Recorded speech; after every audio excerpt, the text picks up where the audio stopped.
हज़रत साहब मौलाना फजल रहमान से रब्ते किए जा रहे हैं पाकिस्तान तहरीक इंसाफ की तरफ से, और एक ख़बर के मुताबिक उन्होंने अपनी कुछ शराइत रखी हैं और उनकी शराइत का ताल्लुक वज़ीर आला खैबर पख्तूनख्वा अली अमीन गंडापुर से मुतल्लक़ है। ये शराइत क्या हो सकती हैं और आपको लगता है कि मौलाना फजल रहमान इस ग्रैंड अपोजिशन अलायंस का हिस्सा बनेंगे? देखिए मती JUI और PTI का इशू ये है कि दोनों की जो अपनी स्ट्रॉन्ग कॉन्स्टिट्यूंसीज हैं वो खैबर पख्तूनख्वा है।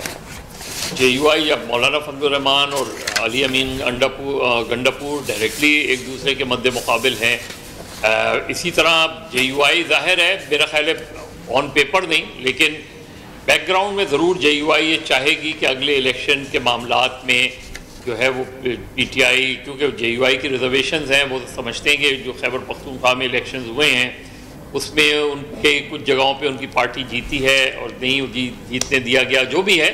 लेकिन JUI की रिलक्टेंस की इसके अलावा मुझे कोई वजह नहीं समझ में आती कि खैबर पख्तूनख्वा में वो PTI के साथ एक गालबन अगर इलेक्टोरल अलायंस नहीं तो सीट एडजस्टमेंट वाला एग्रीमेंट बिहाइंड द सीन ज़रूर करना चाहते हैं। तो इसमें अली अमीन गंडापुर को कुर्बानी का बकरा बनाया जा सकता है? जी, अगर मेरा ख्याल है अगर JUI एग्री करती है, लेकिन इसमें देखिए PTI का जो प्रॉब्लम आ रहा है, PTI का प्रॉब्लम ऑलरेडी आपको पता है 26 नवंबर के बाद अली अमीन गंडापुर बहुत ज़्यादा गुड बुक में नहीं रहे। गुशा बीबी और अली अमीन गंडापुर के बारे में इतनी स्ट्रॉन्ग से चीज़ें आई PTI के अंदर से कि वो एक अलग प्रॉब्लम खड़ी हो गई। तो हो सकता है कि इमरान खान उनको किसी और जगह एडजस्ट करने की कोशिश करें। डिपेंड करता है कि ये एक तो मौलाना इस तहरीक का हिस्सा बनते हैं, इस तहरीक को लीड करते हैं, और अगर लीड करते हैं तो इस तहरीक की सक्सेस या फेलियर पे डिपेंड करता है JUI और PTI की आइंदा रिलेशनशिप। ठीक, अच्छा मोहित जाफरी साहब, आपको क्या लगता है कि मौलाना फजल रहमान अगर अपोजिशन के इस बड़े इत्तेहाद की क़यादत करते हैं तो क्या ऐसा कोई भी इत्तेहाद जो है उसको नेशनली और इंटरनेशनली कोई सपोर्ट मिल सकती है, ख़ास तौर पर PTI के जो ओवरसीज सपोर्टर्स हैं उनसे? मेरे ख्याल में अव्वल तो कोई भी ऑपोजिशन की मूव जो है वो मौलाना फजल रहमान साहब के बगैर सक्सेसफुल होते हुए बहुत मुश्किल नज़र आ रही है, क्योंकि जिस तरह की स्ट्रीट पावर रिक्वायर्ड है इस वक्त, और मैं ही नहीं कह रहा कि वो मिल जाएगी, अगर तो कामयाबी जो है वो हो ही जाएगी, लेकिन जो लाइकलीहुड ऑफ कामयाबी है वो बहुत बढ़ जाती है अगर मौलाना फजल रहमान साहब दर हकीकत ऑपोजिशन का हिस्सा बने। और उनके जो और मेरे ख्याल में इस रजीम के खिलाफ कोई बहुत ज्यादा जोर की जरूरत नहीं होगी, इत्तेहाद ही अगर दिखा दिया जाए तो ही पैनिक शुरू हो जाएगा। जिस तरह आपने देखा ये कॉन्वर्सेशन शुरू करने की जब पिछले हफ्ते कोशिश हुई तो उसी वक्त इस रजीम के हाथ पैर फूल गए थे, होटल्स की बुकिंग जो है वो कैंसिल हो रही थी, किसी पर कोई भी कोशिश की जा रही थी कि किसी तरह लोग मिल के बात ना कर पाए। बात अगर वो कर भी लेते तो वो TV पे चल पाती या नहीं, वो एक अलग मसला था। फजल रहमान साहब जो लेजे करना चाह रहे हैं वो भी उसके हक बजानिब है, क्योंकि उनके लिए एक एग्जिस्टेंशियल क्राइसिस है PTI के साथ इल्हाक। उनकी अपनी कंस्टिट्यूएंसीज के अंदर PTI उनको एक एग्जिस्टेंशियल थ्रेट है उनके लिए, और इसीलिए वो शायद ये नेगोशिएट करना चाह रहे हैं कि कम से कम इस इलाक के बाद उनकी पार्टी का कुछ तो बचे कि वो आइंदा सियासत कर पाए इलेक्टोरली, कंस्टिट्यूएंटली। मेरे ख्याल में ये PTI को समझना होगा, और अगर PTI ये समझती होगी इसीलिए ये बात आगे बढ़ी है। और इस वक्त PTI का जो ओवरसीज सपोर्टर है या जो पाकिस्तान के अंदर बैठा हुआ सपोर्टर है वो मेरे ख्याल में 26वीं तरमीम वाले मरहले के बाद कम से कम नजरिया जरूरत के तहत ही सही, लेकिन फजल रहमान साहब को बर्दाश्त करना, उसको पता होगा कि उनको बर्दाश्त करना उसकी मजबूरी। बिल्कुल सही। खेलदार साहब, आप कुछ मौलाना फजल रहमान साहब के बारे में कुछ तज्जिया करना चाहेंगे? जी, पहले तो मैं मिनॉरिटी कमीशन की बात निकली, मैं आपके इल्म में और अपने नाजरीन को भी बताना चाहता हूँ कि जो मौजूदा गवर्नमेंट है उन्होंने अमली तौर पे मिनॉरिटी कमीशन को बनाने के लिए एक बिल जो है नेशनल असम्बली में लाया, उसको एक्ट के ज़रिए हम कमीशन बनाना चाहते हैं। वो नेशनल असम्बली से पास हुआ, सेनेट से पास हुआ, फिर कमेटी में गया, सब कमेटी में मौजूद है, और वो ह्यूमन राइट्स के अंडर होगी मिनॉरिटी कमीशन। नहीं, सेनेट से पास होके फिर उस कमेटी में अभी कमेटी में, अभी सेनेट की कमेटी में, सेनेट की कमेटी में है, अभी मंजूर नहीं हुआ, अभी वहाँ पे सब कमेटी है। तो हमारी कोशिश है कि मार्च अप्रैल के पहले ये जो मिनार्टी कमीशन बन जाए।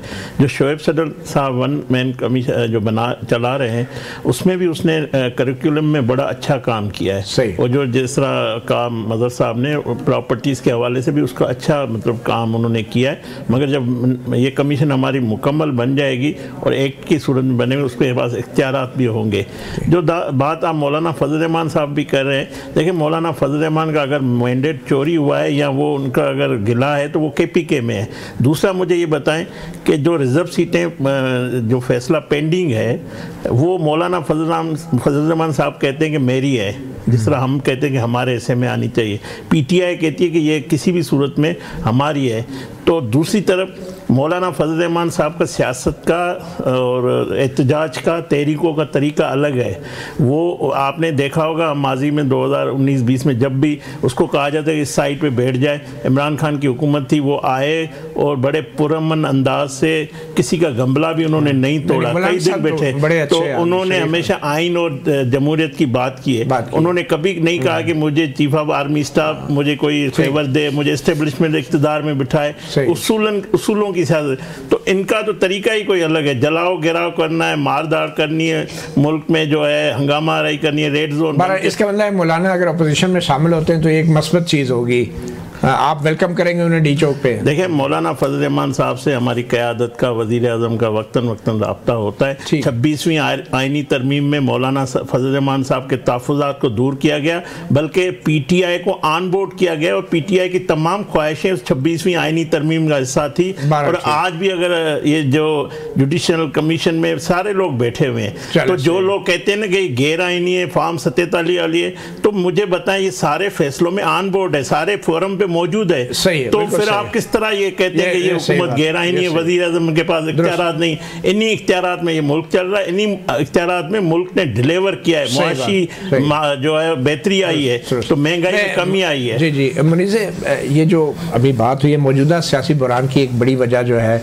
हमारी अदलिया की आज़ादी के हवाले से खड़े होते सवालात हैं, और उसकी वजह 26वीं आइनी तरमीम है, जुडिशल कमीशन ऑफ पाकिस्तान है, और उसके अंदर आज भी सुप्रीम कोर्ट बार की तरफ से जो फौजी अदालतों के केस में मौक़िफ़ दिया गया है, वो भी बड़ा ही एक मतज़ाद किस्म की, कंट्राडिक्टरी किस्म की बात है कि असूली तौर पे तो वो सिविलियन शहरियों के ट्रायल के ख़िलाफ़ हैं, मगर माजी में भी ये ट्रायल होता रहा है।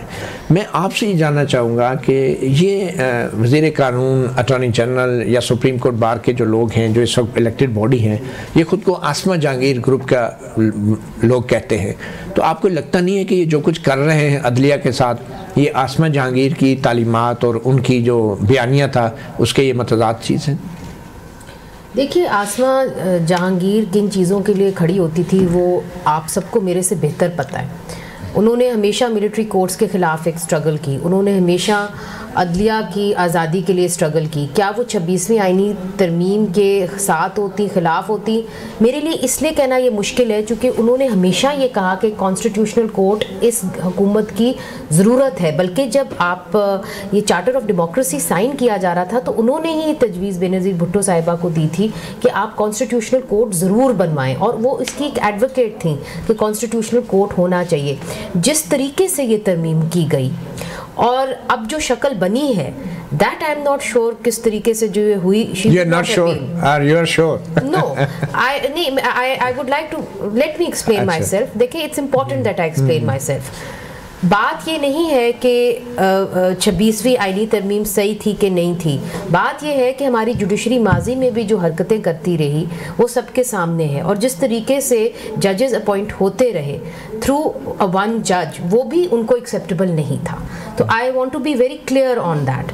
दूसरी बात यह है कि जिस तरीके से 26वीं आइनी तरमीम की गई और हमने देखा कि पार्लियामेंट में लोगों को उठाया गया, जाहिर है वो उसके खिलाफ होती, मगर जो स्ट्रक्चर था, जो मौजूदा स्ट्रक्चर था और जिस तरीके से जजेस की अपॉइंटमेंट हो रही थी वो इसके खिलाफ थी। मैं एक बात और आपसे कहना चाहती हूँ मती साहब, और ये कहना बहुत ज़रूरी है कि हम माइनॉरिटीज़ की आज बात कर रहे हैं। ये ओथ लेके आए हैं खेलदास साहब, इनसे पूछिए कि क्या ये वज़ीर आज़म इस मुल्क के अंदर बन सकते हैं या सदर बन सकते हैं? नहीं बन सकते, इनके पर पाबंदी लगी। आर्मी चीफ तो बन सकते हैं जी, आर्मी चीफ का मुझे नहीं पता मगर बहरहाल उनकी भी जो किताब है वो हमें दिखाते तो है नहीं, तो हमें क्या पता कि बन सकते हैं, मगर बहरहाल ये तो नहीं बन सकते ना। अब दूसरी बात जो है मैं ये कहना चाहती हूँ, जो ये ओथ भी लेके आए हैं, तो जो ये ओथ लेके आए हैं एज अ हिंदू माइनॉरिटी, वो एक मुसलमान लेता है, ठीक है ना। तो जो मुसलमान है वो तो एक अकॉर्डिंग टू हिंदू ओथ तो नहीं लेगा, वो तो आप एक्सपेक्ट नहीं करेंगे ना उससे, तो फिर आप क्यों एक्सपेक्ट करते हैं कि जो एक माइनॉरिटी कम्युनिटी का है इंसान। अच्छा, क्विकली हम वापस आते हैं। सुप्रीम कोर्ट बार ने जो मौक़िफ़ अख्तियार किया है कि फौजी अदालतें माजी में भी सिविलियंस का ट्रायल करती रही हैं, और उन्होंने बरमला इख्तलाफ नहीं किया फौजी अदालतों में सिविलियन शहरियों के ट्रायल का, क्या ये आसमा जहांगीर का ये मौक़िफ़ था? नहीं, बिल्कुल नहीं था। इनफैक्ट अगर आप देखें सुप्रीम कोर्ट बार एसोसिएशन माजी के अंदर हमेशा उनकी स्टेटेड पोजीशन रही है कि वो मिलिट्री कोर्ट्स के खिलाफ थे। Asma Jahangir was the first lawyer जिन्होंने मिलिट्री कोर्ट्स की ट्रायल को जाके उन्होंने चैलेंज किया था, और उनके इस चैलेंज की वजह से राइट ऑफ रिट जो है वो लोगों को हुआ, जिसके नतीजे में लोग गए वकार सेठ की अदालत में और उनकी जो डेथ पेनल्टीज हैं वो ओवरटर्न हुई। तो it was because of her case के जो है वो ओवरटर्न हुआ।